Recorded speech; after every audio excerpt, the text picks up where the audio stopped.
a good man, Savannah. I got props, bitch. Friday night for me, baby. I'm ready to talk about some men's.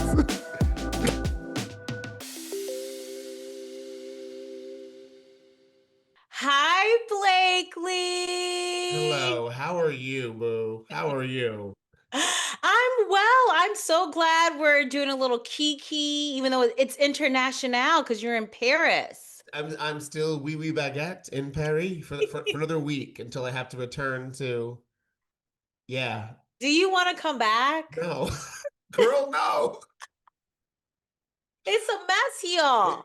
It's a mess. I had a cut. I like basically like a doorknob cut me. And like the way they have health, they go to the doctor. I'm like doctor.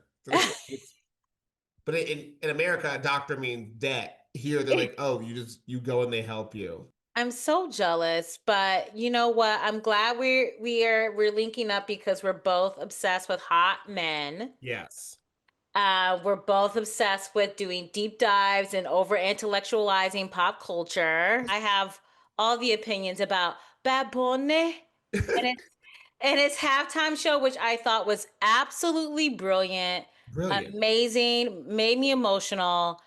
I'm upset that white people are like crashing out about it. So am I, but the right white people are crashing out because it's just the losers. It's like you know what I mean?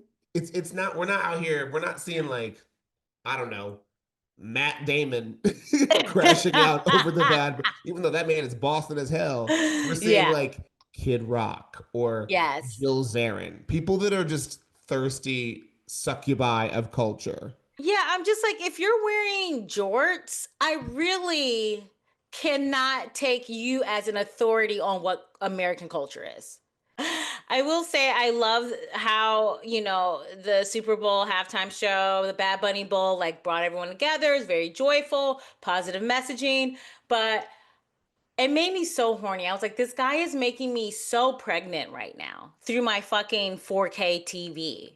And even the subtext was horny. Even the low key guests were horny. Okay, did you not realize that was Jessica Alba and Pedro Pascal? Yes. Okay, like baby. It was iconic. Oh my Come God. on now. I will say I did give Benito a Yes. little bit of a side eye years ago when he was dating Kendall Jenner because I was like, that felt sus to me. And I think he got out. Learning. He got out. He was learning. Yeah. He wasn't fluent yet. He was conversational. That was his conversational era. Then he was like, oh, wait, this is what that means? Bye, bitch. Goodbye forever. So I'm That's just the like, best one to date. Kendall, if there is a acceptable Jenner Kardashian, I would say, not that you can throw all of them down a well, but like Kendall will be the last. I don't know. I mean, she can't cut a cucumber. Remember when she had that Pepsi commercial where like Pepsi solved racism? And I was like, girl. Flower in the gun. It was like, yes, I've solved racism with Pepsi. Oh, that was great. That was a good one. Okay, so we should explain why we are coming together like Infinity Stones, okay? Yes. So we want to dissect men and pop culture, and we realize at any second they could be canceled. Tomorrow. And we might have to do a retraction. Exactly. The retractions will be a big part of this show. We understand that. But I feel like in the spirit of celebration, we have quite a selection of men who we think are both fantastic. Yes. And we need to decide who is better. And we are inspired by the iconic line from Waiting to Exhale, in which Whitney Houston's mother says, "He's a good man, Savannah. A good man." So that's the show. We're each going to take a hot guy in pop culture. We're going to debate, and then we'll decide with the help of you guys who is the better good man. Yes, the goodest man. The goodest of the good men. And I feel like because today we're talking about white nonsense. Yes. Our theme should be messy whites. We love that. Our problematic faves, as it were. So today, as a lawyer who has a degree from Ally McBeal University, I'm representing Benjamin Affleck. And from the law firm Franklin and Bash, attorneys at large, I will be defending Jude Law. So we recognize this is going to be a tough one. Yeah. There's a lot of mess going on. Do you want to do your opening statement or you want me to go first? I'll open with mine. Okay. So, Jude Law, or as he is known by his government name, David June Hayworth Law, born December 29th, 1972, first came into my collective consciousness with the talented Mr. Ripley for his beauty.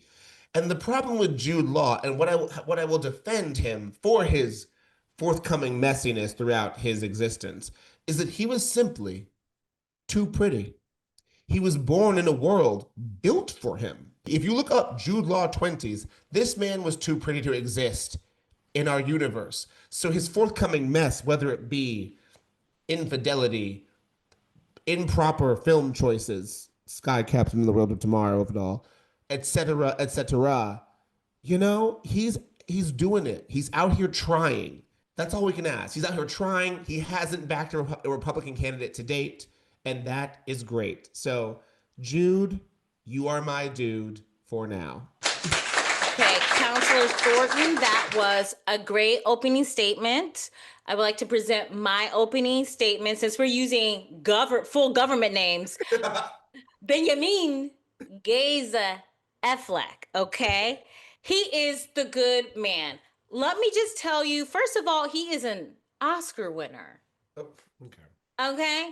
For writing. Not okay, that is intellect. We got to use our brains to write, okay? He has a phenomenal resume dating all the way back to what, Voyage of the Mimi? I remember watching that in PBS in grade school. Okay? All the way to The Accountant. This man has range. Okay? And he's also bilingual. Siempre supe que tuve acento mejor porque aprendí español en México cuando tuve 13 años. Okay. His Spanish is español muy bien. Okay.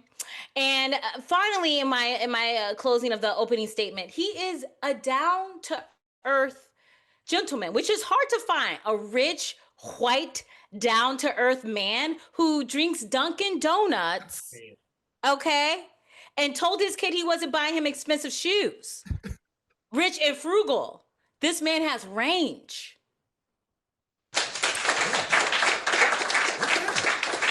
Okay. All right. Counterpoint. Benjamin Affleck. I will say Project Greenlight. All right.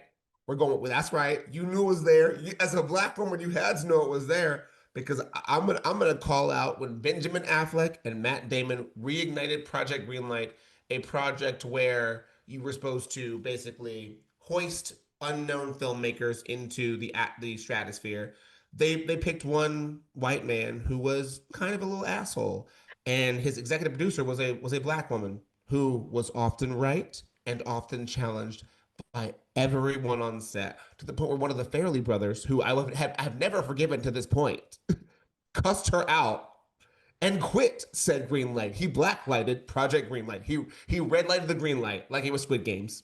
Okay, and when this woman Effie, who Justice for Effie, who we all know, went to Matt and Ben, did they defend her? Did they help her? Did they do anything to believe a Black woman on a movie set? No.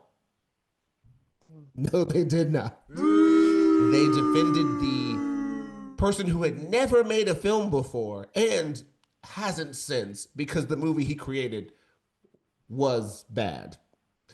So while Ben has many great aspects, Dunkin' Donuts included, until we get an apology for Project Greenlight, it's just not going to be right. So, okay, that is a great point to bring up, and to counterpoint that, yes, did Benjamin do Black women a little dirty?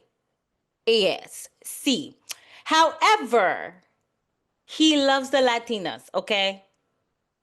Jude Law, how many times has this woman sang a song about loving? She has Ashanti on speed dial to sing the songs about how much she loves getting dicked down by Ben.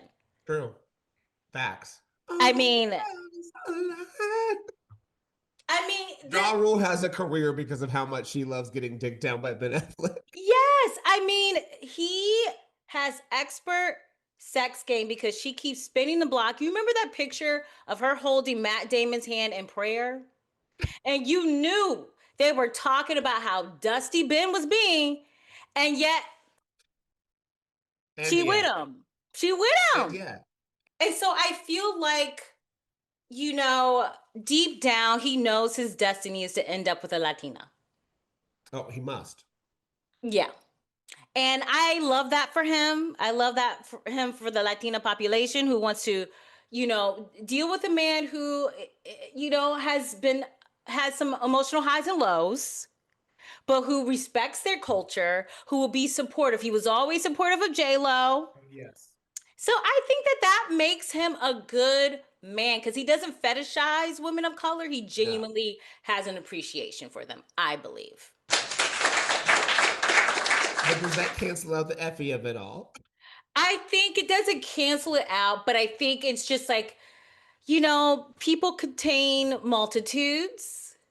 Okay. As we're talking about Jude Law, Mm-hmm. look, as we're talking about messy white men, look, this man got 7 kids, a Nick Cannon amount, as we say, a cannon's dozen, as we would call it. And also, he cheated on a white woman that was kind of annoying. Let's just say it. Do we like Sienna Miller? Do we do we as a people like it's never a woman's fault. But Yeah. if you're gonna cheat on a woman, you should cheat on a British blonde white woman. And in that way, he's really on our side. And is there anything blacker than causing a white blonde woman pain? Counselor, I appreciate you gathering the receipts. Counterpoint, yes, he made Sienna Miller cry. We are here for the nonsense. His filmography Okay. is a raggedy ass mess. I don't know what the fuck is going on because he can act. And he will be out here doing so much nonsense when he has the talent. Talented Mr. Ripley was iconic.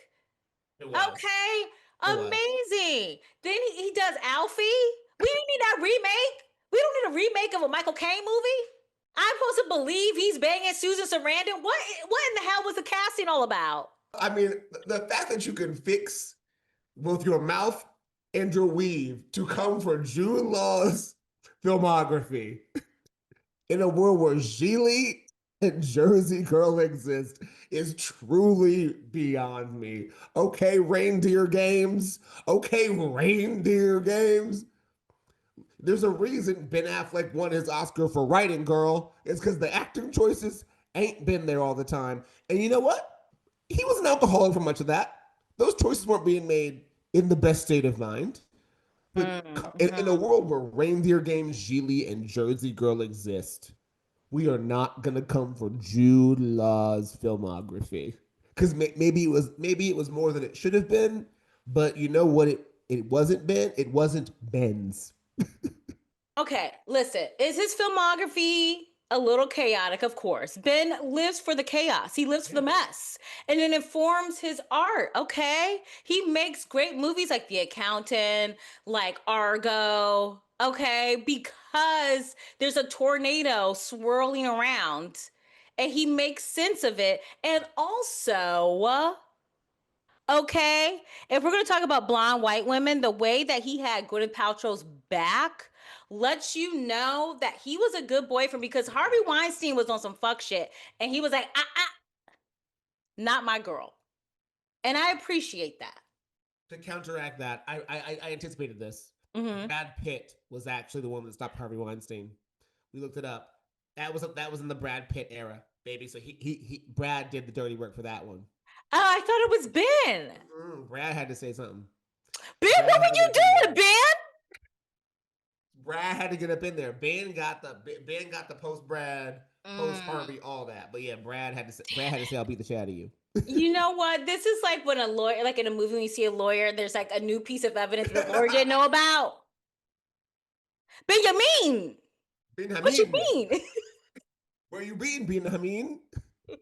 Okay, this is the last thing that I will say. And I know that this is trash, Yes. but Ben is tall. And I think that counts for a lot. It does. I need to reach my snacks on the top shelf of my cabinets in my fridge. So you don't believe in short kings? I do believe in short kings, but when you dabble with a tall king, you're like, I get why they make it their personality because it does matter a lot. So if it was Ben Affleck or Tom Holland, who you fucking with? Ben. Oh damn. Oh damn. Oh, so you really are. I would marry Tom, but Ben, if I want to get dick down really Okay. well for 6 months, my God, it's Benjamin. Okay, I get that. Counteraction for Jude Law, the young pope. The young pope was just some fuckery. It was wild. He was in speedos. He was crazy. He was 40. It was HBO, and that was some weird ass homoerotic shit. And there will never be another Dickie Greenleaf that is as hot. Period.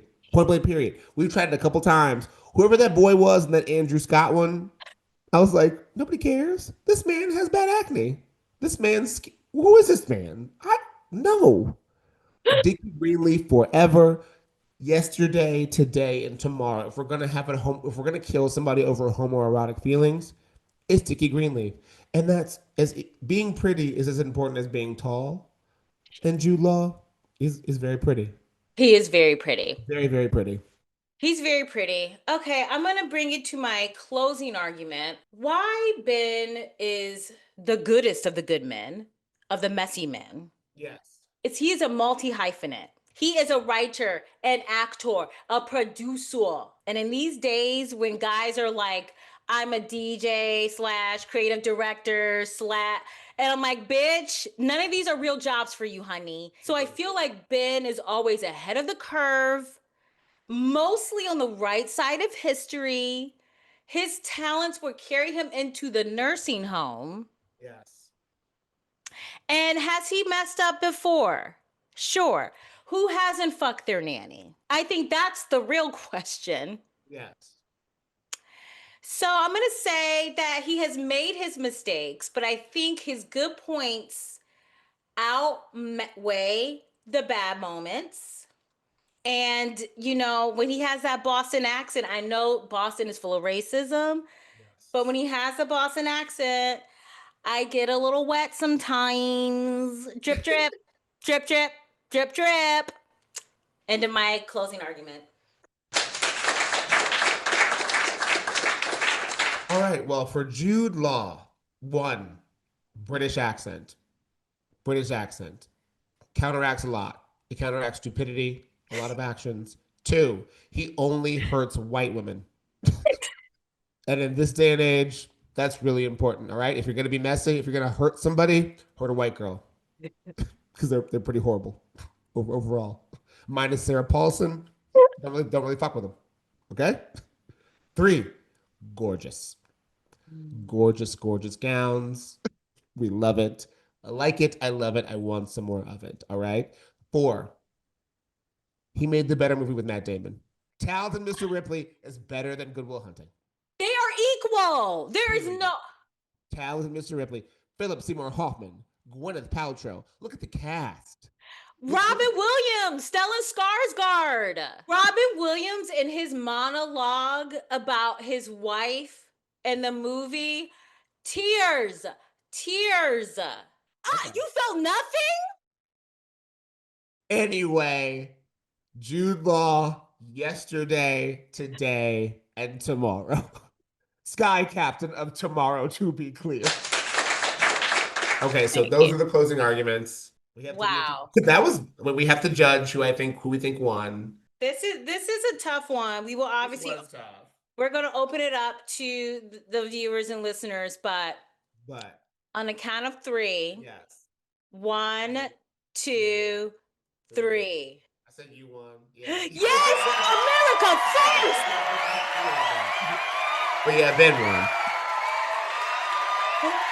Listen, this is a lesson for all the messy whites watching. If you accomplish enough, we will defend you at some point. Well, you guys, that was very dramatic. I was started sweating, to be honest. But please let us know who you think won, which messy white you are defending. And until next time, this has been He's a Good Man, Savannah. I got props, bitch. Friday night for me, baby. I'm ready to talk about some men's.